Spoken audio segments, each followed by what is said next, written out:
morning, everyone. I am Almira B. Salongan, and in this video, I will reflect on the topic that we already discussed. And I chose the topic about the Presidential Decree number 603, the Child's Rights. And I'm going to answer the given questions in this activity. So, the number one question, what was your initial understanding of the topic?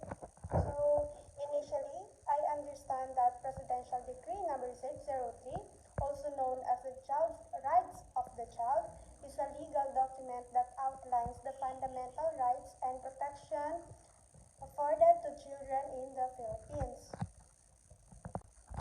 So, the number two question, how does the topic connect to your personal experiences or beliefs? So personally, as someone who values the welfare and rights of the children, like me, this topic resonates deeply within me because of my own experiences being neglected as a child.